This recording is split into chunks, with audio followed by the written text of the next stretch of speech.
Hey guys, week 1 of April is over and done with. So how did I do?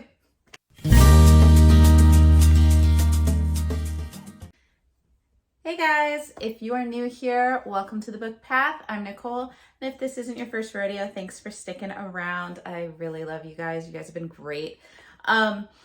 So this is the first week of April, and as you guys know, I've been working on Magical Readathon and Realmathon, and got a few books done, and this month is a lot more low-key, which has been feeling wonderful. No push to finish 20 books. But I did read a few books that will fulfill a few prompts, and then there's going to be a few changes that I'm going to make, but I'll get into that later. It is pretty, the lighting in here is a little weird because it's really overcast. We've been getting hit with storms. It's a little chilly, hence the shirt. And I just realized that this is we have storms and rain right now, and I'm wearing a shirt that says, "After the rain, the sun always shines." Fortuitous, I guess. So anyway, let's go ahead and get started. So first up this month, I read Windstorm of Bliss by Nikki Riker. I'm just looking at my notes here, basically. This was a book that I was reading for Magical Readathon, for one of my restoration picks, which was to kind of blindly pick a book. And if you guys remember from my T.B.R video, which I will link down below, I had my husband kind of rearrange ones. Windstorm of Bliss was the ebook one that I picked.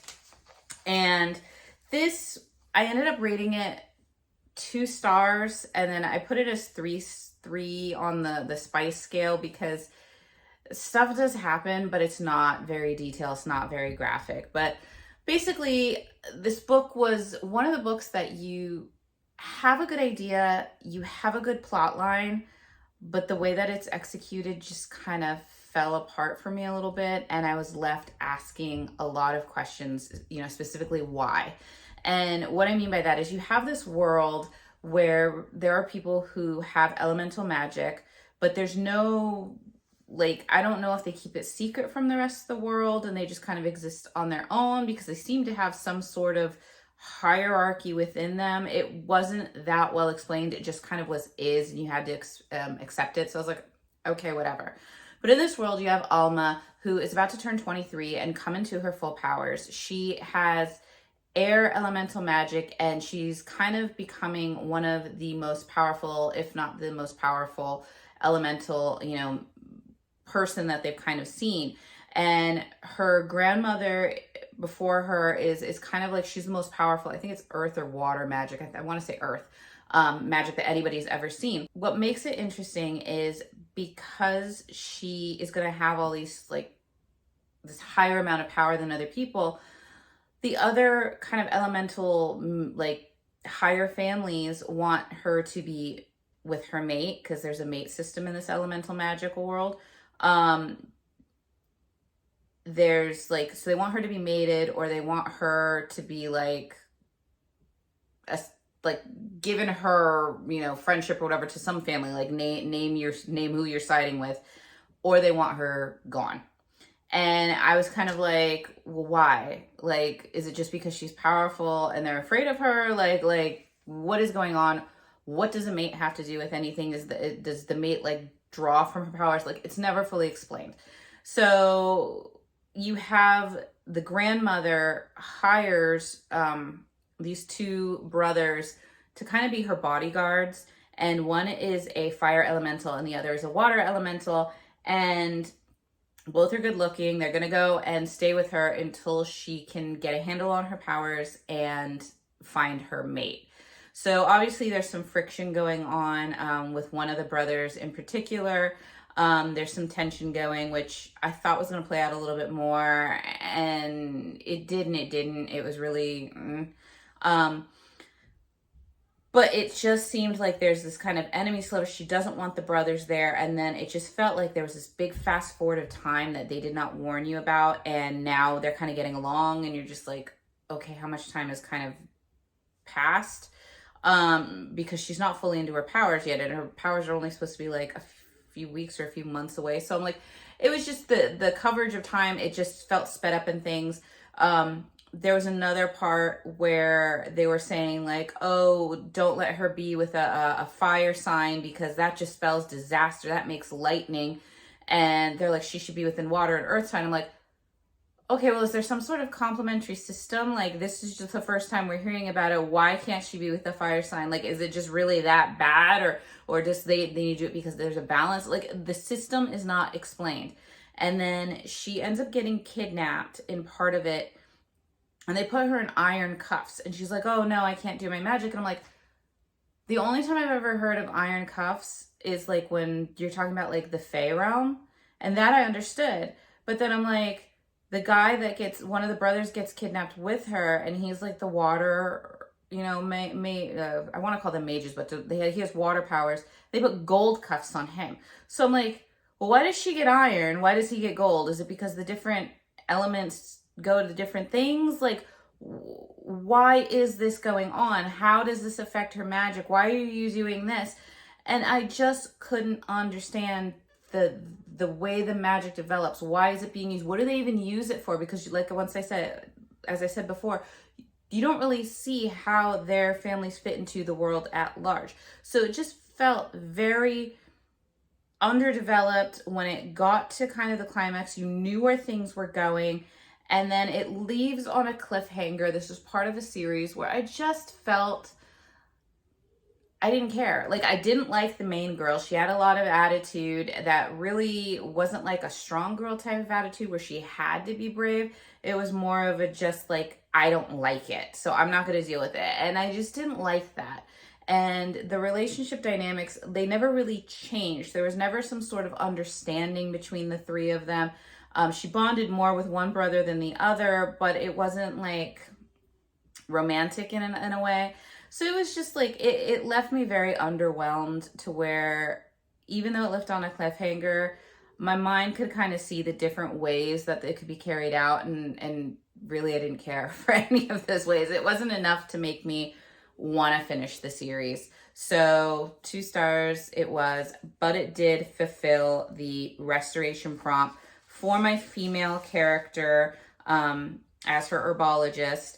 And then I also was able to get some points for it in Realmathon. And I think I was able to get, if I do a quick calculation here, it was less than 200 pages, so I didn't get any page bonuses. But it was a hybrid genre because it was a fantasy and it was a romance. So I counted that. Reading a book with the genre of your realm also had points, and it was a self-published book. So I ended up getting 30 bonus points for there. And then I ended up with more possibilities to defend my realm, which is, I am part of the realm of Cyrus, which is the romance realm. And I just had more because this one was, I believe, 1, 6,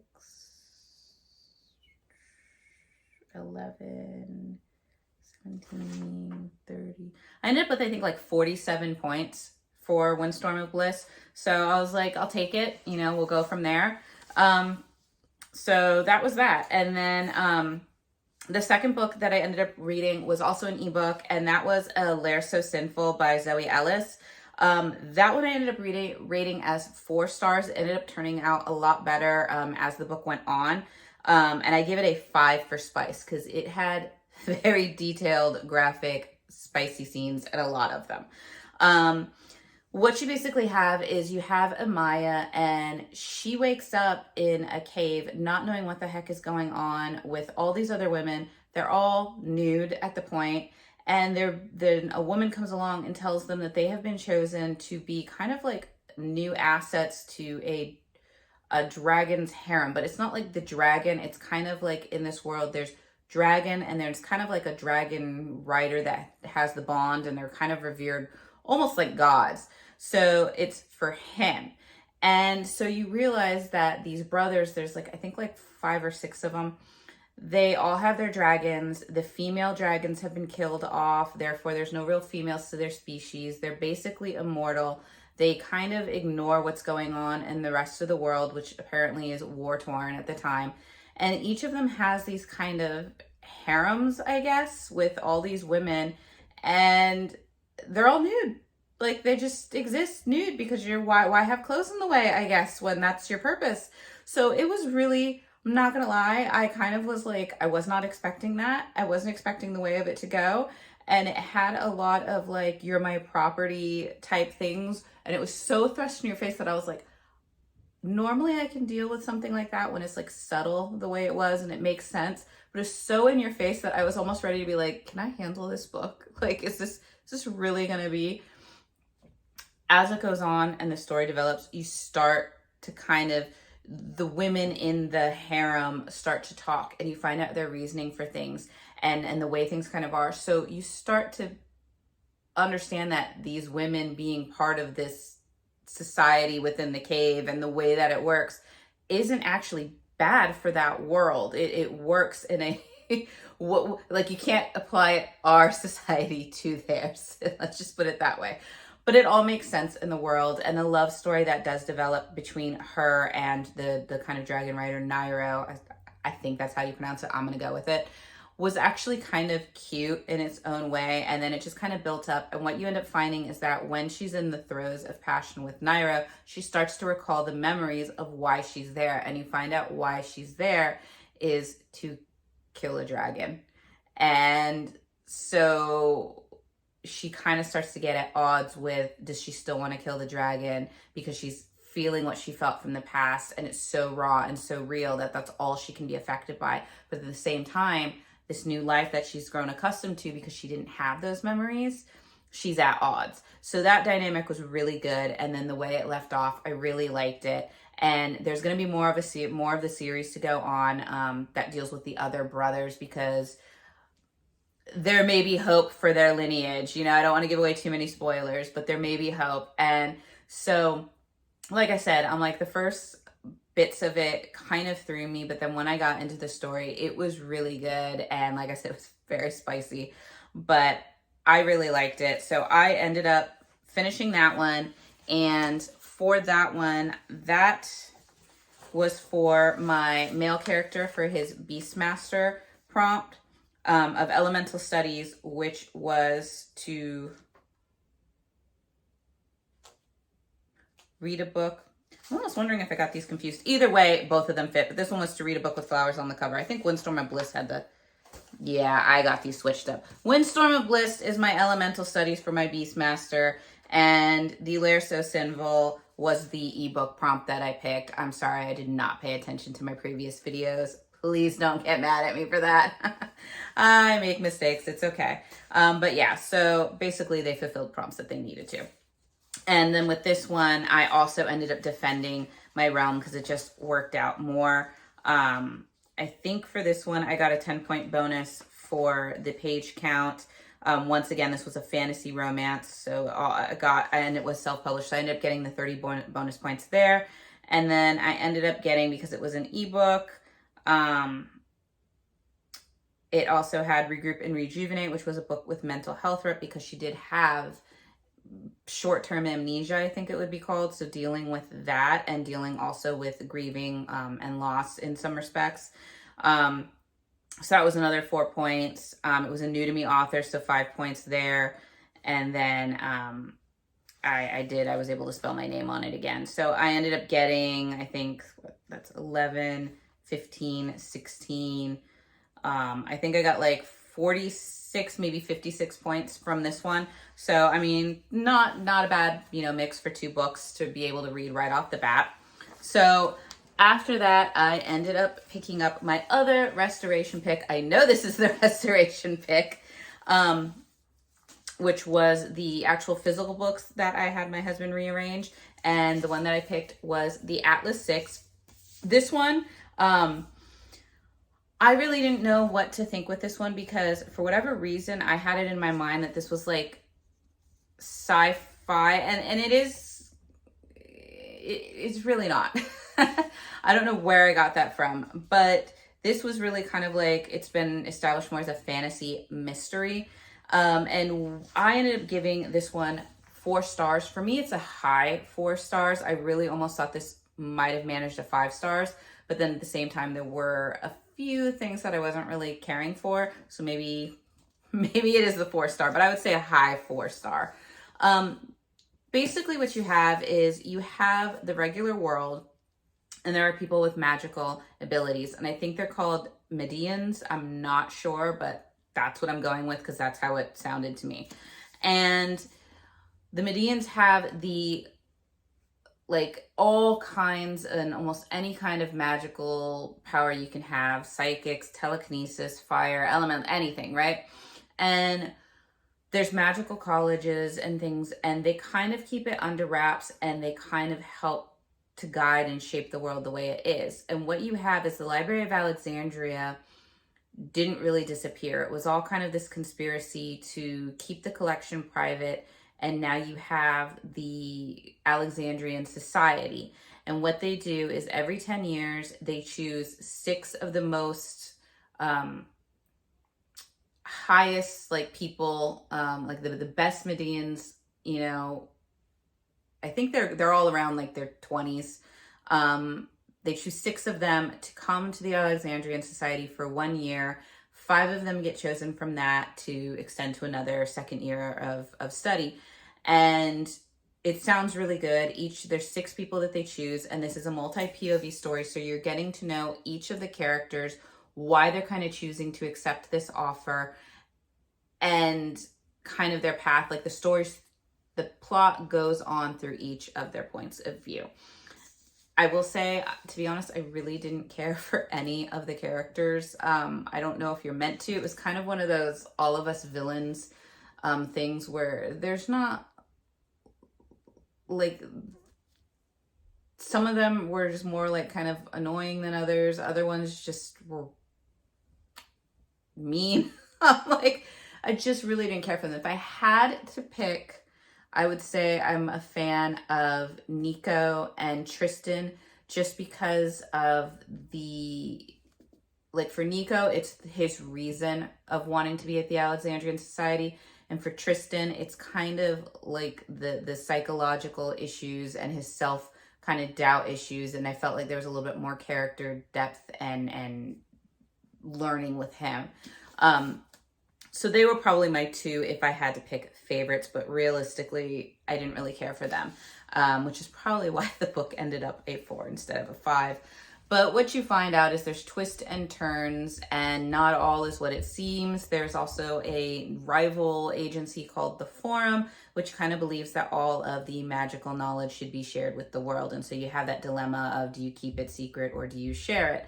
And while the book goes on, it felt a lot like, if you've seen The Magician Show, and I know I just mentioned The Magicians in my book haul video recently, and if you guys want to hear my tangent about that, you can watch that video. I'll link it below. But it reminded me of The Magicians TV show, where you have a lot more scenes of these students just kind of having dialogue back and forth about magic and what is magic and the study of magic and the different ideas and concepts. And that's kind of what you get for the majority of this book, is the theories on philosophies and scientific exploration in a way that really made me kind of like, this is not my forte, but I'm really intrigued. Like, I actually bookmarked some of the references that they made because I was like, I might actually want to go read that book. Not huge in science, not, big in philosophy. I've read a little bit, but like, it made me want to read a little bit more. So I'm like, kudos on that. And then a lot of discussions on like, black holes and time and space and life and love. And so very kind of heavy kind of concepts. And so it was interesting from that perspective. And then as you kind of see, I want to say the last like 50 pages, you get what the underlying plot is, because for majority of it, it's just the people talking and overgoing these concepts without really understanding what the heck is going on. But at the 50 pages, when you get hit with what is really going on and what that like the understory is, oh my gosh, it makes me feel like I am watching that kind of beginning of divide between Professor X and Magneto of X-Men. And if you've read the book, you'll kind of understand that, as you're getting how 2 factions are starting to split and what the kind of real goal end game is, and how these 6 people might end up being like the cause or pawns or whatever. So there's a lot more going on, but it just happens all in that last 50 pages or so, 50, 60 pages, that you're like, oh. And I was like, oh, well, now I have to go read the sequel. So like I said, it was surprising. Like, I know that it got a lot of really good reviews, and I can see why. It's not my normal genre. A lot more heavier discussions. Like, I do read like fantasy and stuff, but this was like more, like I said, like philosophy, science subject in a fantasy setting. But it was good. There were quite a few little, like there was a few spicy scenes, like mildly spicy scenes, I would say. It's a 3 because you know stuff happens, but it's closed door kind of. It's not very much detailed, so I will leave it at like a 3, just because if you've read my, if you know my ratings, 3 is like something did happen. You know what happened. It happened. But yeah, it was actually really good. So I'm looking forward to picking up the sequel. This one was, like I said, it was for my, for one of the characters for their restoration. I think we said that we did the restoration for the male, or no, the restoration for the female was already done. So this was the other restoration for my other character, because they both needed restoration, which was to pick a blind book. And this was the hardcover that I got. And then for that book, I think I only got, let's see, I did defend again, because it just seems like all the books I'm reading are gaining more points to defend. And I got 20 bonus points overall between the page count and like the bonus, because it's not really a genre in my realm and it's not a self-published book. And then I ended up with it having a book for Make a Fracture in Time, a book that plays with history, because there is a concept of time, and then you're kind of getting a little spoiler, there is somebody who can kind of travel in time and mess with things a little bit. So I felt like that was playing with history. So I got that for, 2 points. Expand Your Rift, a book out of your comfort zone. This was definitely out of my comfort zone so much, but I actually really enjoyed it. So that was another 2 points there.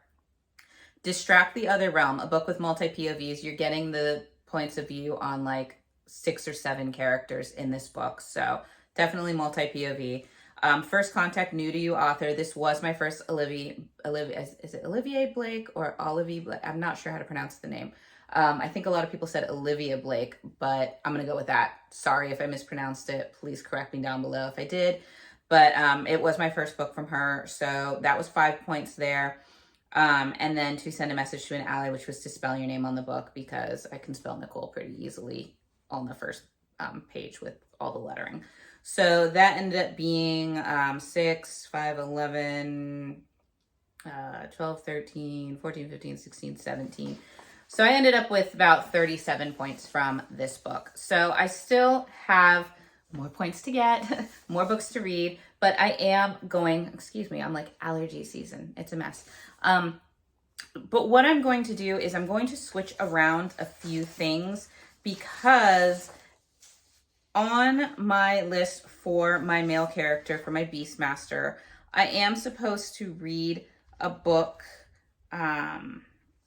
for lore, which is to read a book with a map. And originally in my T.B.R, I picked Falling Kingdoms, and I decided to just kind of take that book off, switch it with something else, so that towards the end of the month, I can really try to tackle more of my 40 before 40 and maybe do a little bit more mood reading, just to get through more books.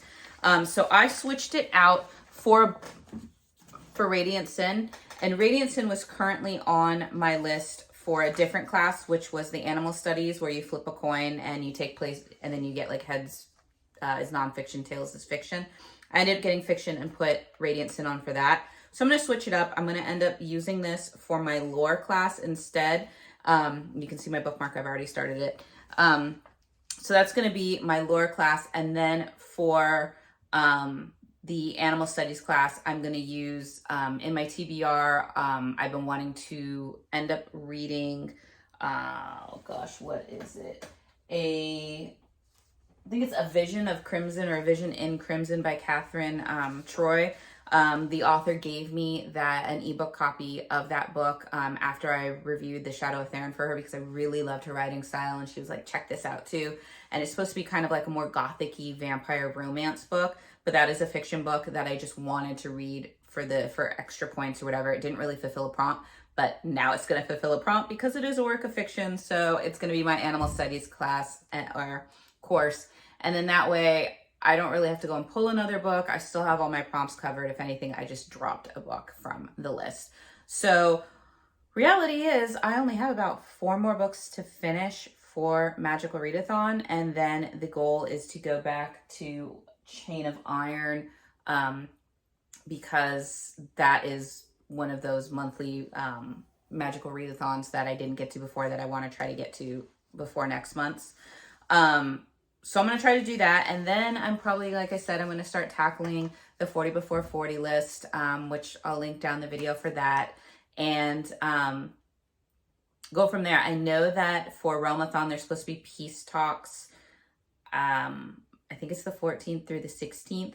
And I think what I might just do for that one is, if I'm still doing good in all of my reading and I still feel like I'm on track for that, I think it's like maybe a 4-day weekend or what it is. But I might just try to hammer out a lot of like fantasy romance or romance books in that weekend, because I feel like I get through those a lot quicker. And then that way I can just bolster a lot more points for my kingdom, or, attack another one and get extra points, because I think everything doubles at that point. So that's kind of where I am right now. Like I said, I feel like I'm going through good. I'm not really feeling like I'm running into feeling like I'm not liking the books, or, I haven't had DNFs, so that's good. But yeah, it's going to be interesting, and I'm just going to keep going, and I'll let you guys know how it goes and what I'm reading. And when I finish things, it's going to be really mood reading, so it's going to be, surprises for you each time. But let me know how you guys are doing. If you guys are participating in these readathons, which I think you guys should, they are so much fun. Let me know how you guys are doing, and I guess I'll see you guys in the next video. Bye.